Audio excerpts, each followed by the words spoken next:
All right, so you know those text messages everybody seems to be getting lately, the ones about like an unpaid toll you owe? Yeah. Usually something pretty small, like under $25 or something. Uh-huh. It seems like it's not just me. Everybody I talk to, their phone's been buzzing with these things. Yeah, no, it's definitely been a huge spike in reports about these just in the past few weeks. Oh, really? Yeah, yeah. So it's definitely something on a lot of people's minds right now. Well, good, because on this deep dive, we're going to try to get to the bottom of these scam texts about unpaid tolls. We've been poring over this Cyberscoop article from March of this year, 2025, and trying to really figure out what's going on. Okay. And basically what we want to do is we want to help you understand how this scam works, why it's become so common, and most importantly, what you can do to protect yourself. Right. Because basically these seemingly innocent little texts are trying to do one thing: get your credit card information. Yeah, that's exactly it. They want to steal your financial information. Yeah. These messages, even though they might look official, they're completely fake. Okay. They try to scare you with threats of all these like late fees. They say that your vehicle registration could be suspended. They're going to report you to the DMV. It's all a bunch of baloney. Oh, wow. It's just a scam, and it's happening all over the country. Not just a couple of states. No, this is nationwide. Wow. It's something that federal agencies like the FBI, the FTC, the FCC, they're all tracking this. Right. They're noting that there's been a real uptick in these kinds of social engineering attacks, and they're hitting more people in a wider geographic area. Interesting. Yeah. Yeah, it seems like it's really picking up steam. So, okay, this is interesting because, like, we all know about spam text messages, but this focus on, like, unpaid tolls, this is a new approach. Right. It's a new spin on it. It's definitely a new thematic spin. Okay. So, threat researchers, they're calling this a new twist on what's called smishing. Yeah, think about it like phishing, but through text. Like SMS phishing. Oh. Smishing. Oh, okay. So you remember a little while ago there was all those like fake notifications about missed package deliveries? Oh, yeah. Totally. It's the same basic trick, just a different hook. Gotcha. Okay. So let's dig into, like, why is this particular scam working so well? Yeah. Why are people clicking on these links? Mm-hmm. And, like, why are they entering their information for what seems like just a tiny amount of money? Well, there's a few things going on here. So first, text messages, right? We get them all the time. They feel really personal. Mm-hmm. And they also create a sense of urgency. We're used to getting like important updates and things like that through text messages. Right. So we tend to react to them more quickly and pay more attention to them. Yeah. Second, the small amount of money they usually ask for, often less than $25, that's a psychological trick. Right. People see that and they think, oh, it's easier just to pay this little fee and get it over with than to like question it or look into it. Yeah. It's so true. It's that convenience thing. Exactly. It's like, it's only a few bucks, not worth the hassle. Yeah.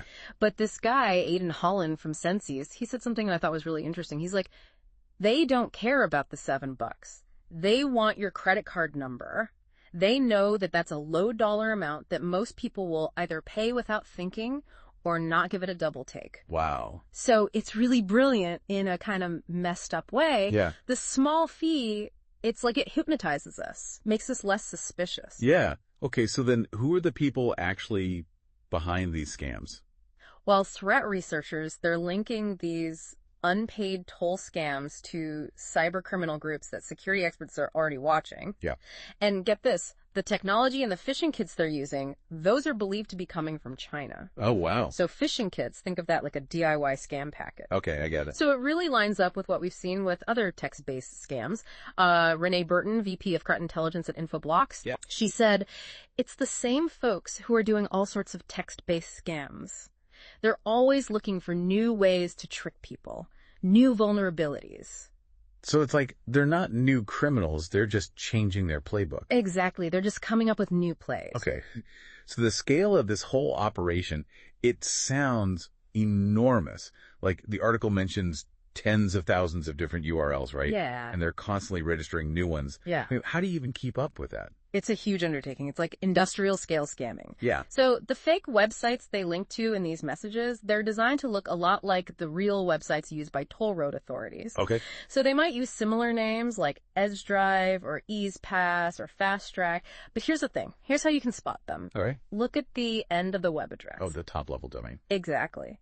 These fake sites, they often use unusual top-level domains. So think of endings you don't see very often, like .xyz or .ru Right. instead of the regular .com, or like a government site .gov. So these uncommon endings, those are a big red flag that it might be a scam. Oh, okay. That's good advice. Yeah. And it sounds like the fact that all these different states and toll authorities, they use like different website addresses. Sometimes they're inconsistent even within the same state. Yeah. And that makes it even worse. Absolutely. So Holland, he said, there's just so many different variants. It leaves room for confusion, and that room for confusion is being taken advantage of. Oh, totally. Because there's no single standardized system across every state. It's a lot easier for these scammers to make their sites look real. Oh, man. And it gets even crazier. Holland, he found a crazy number of these malicious URLs linked to the scam just earlier this March. We're talking about up to 57,000 different web addresses. 57,000. 57,000. Wow. Yeah, that's a lot. It's hard to even fathom that. And okay, so the security research team at Unit 42, they found over 10,000 registered domain names specifically for smishing, pretending to be toll or package delivery companies. Yeah. It's like they're creating this whole fake internet. It's like a shadow internet of scams. And here's another interesting technical detail. A lot of these fake websites, over 2/3, according to Unit 42, they use the same two name servers. Okay. And they also point to the same IP addresses that are provided by big hosting companies. Wow. So those hosting servers themselves might be in like the US or Singapore or Japan, but the networks that actually own those servers, they're often based in China. Companies like Tencent and Alibaba. So, even if they shut some of these down, it's like this whack-a-mole. Absolutely. They just pop up new ones. It's incredibly hard to keep up with. Right. And Renee Burton, she said, if we get 1,000 domains taken down, they can register 40,000 tomorrow. That amount of domains they have tells you that they're making money off it. Yeah. So the sheer volume makes it super tough for law enforcement. Oh, for sure. For sure. Okay, so let's talk about how these messages are actually being sent to our phones. Yeah. The article talks about iMessage and email accounts linked to, like, burner phones. Yeah, it's really interesting. Holland found that a lot of these scam texts are being sent through Apple's iMessage, but they're coming from email addresses. Yeah. And those email addresses are linked to burner phones, those prepaid disposable phones. Right. And the SIM cards for those phones are from the UK and the Philippines. Uh-huh. And the theory is that using email to send these messages is just cheaper than getting tons of phone numbers. Even from countries where phone numbers are cheap. Exactly. Okay. And this isn't just an iPhone problem, right? Oh, no. This is hitting Android devices as well. Okay. So while iMessage seems to be a popular way to send them, people with Android phones are definitely getting these toll road text scams too. So it seems like these cyber criminals are always trying to find a way around whatever the carriers put in place to try to block them? Absolutely. It's a constant arms race. They're always looking for ways to get past the spam filters that the wireless companies use. So how are they doing that? Well, one way is by using internet-based messaging platforms like iMessage, but also this newer technology called RCS. RCS. Yeah, Rich Communication Services. Oh. Unlike regular SMS texts that go through the phone company's systems, these platforms, they operate over the internet. Oh. And that makes it a lot harder for the carriers to filter out the spam the way they do with normal texts.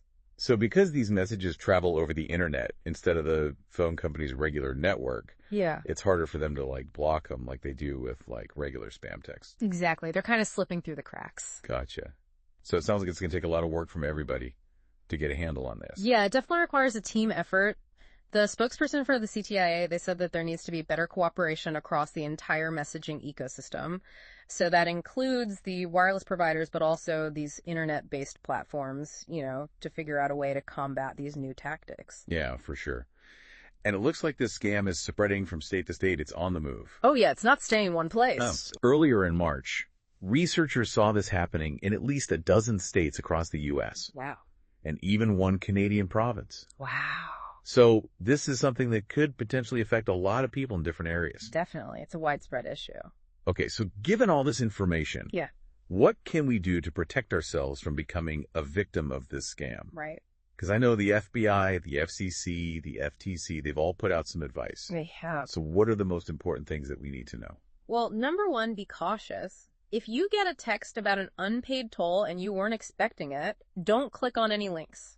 Like ever. Pretty much. That's how they try to get your information. Okay. And it's always a good idea to report these kinds of messages. You can file a complaint with the FTC, you can delete the message, and whatever you do, don't interact with the message at all. Even if they ask you to reply, stop LP, don't do it. Oh, don't even reply SAP. Weirdo. Okay, good to know.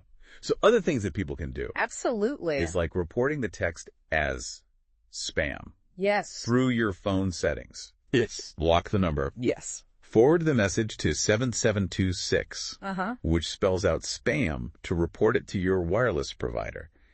And I think some providers even let you forward it to the word spam itself. That's right. Okay, good to know. And just generally, be skeptical. If you get a message from somebody you don't recognize or a company you weren't expecting to hear from, whether it's about tolls or a delivery, anything that just seems out of the blue, take a second, stop, think before you click anything or give out any personal details. That's a good point. Yeah, and Chester Wisniewski from Sophos, the cybersecurity firm, he had a really good piece of advice. He said, these scams are somewhat easy to spot as fraud if you're paying attention.